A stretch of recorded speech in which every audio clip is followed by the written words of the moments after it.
আজ অনেক দিন পর মনে হচ্ছে জীবনে অনেক মানুষ আসলো, আবার শীতের কুয়াশার মতো হারিয়েও গেল। কিন্তু কেউ আমাকে আমার মতো করে বুঝলো না।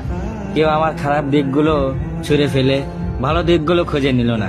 কেউ জানতে চাইলো না আমি কি চাই, কি পেলে আমি খুশি হব। সবাই শুধু নিজের দিকটাই বুঝিয়ে গেল। আমার মনের চিৎকার কারো কানে বাজেনি। কেউ কখনো এই শক্ত খোলস ভেঙে নরম আমিটাকে খুঁজে নেয়নি।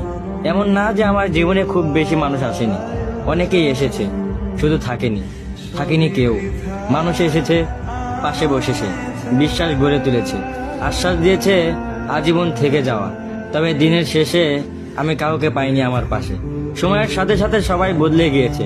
চলে যাওয়ার সময় কারো মনে আমার জন্য বিন্দু মাত্র মায়া লাগেনি। প্রয়োজনে কাছে এসেছিল, আর প্রয়োজন শেষে মেঘের মতো ভেসে চলে গিয়েছে বহুদূরে। আমার মাথায় হাত রেখে কেউ দুঃখ ভাগাভাগি করতে চায়নি কখনো। আমার চোখের কোণের জল দেখে কারো বুক কেঁপে ওঠেনি। কেউ কখনো আমাকে আমার মতো করে গ্রহণ করতে চায়নি। অপবাদ দিয়েছে, অভিযোগ গিয়েছে দিনের পর দিন, তবে কেউ কখনো আমাকে আমার করে বুঝতে চায়নি।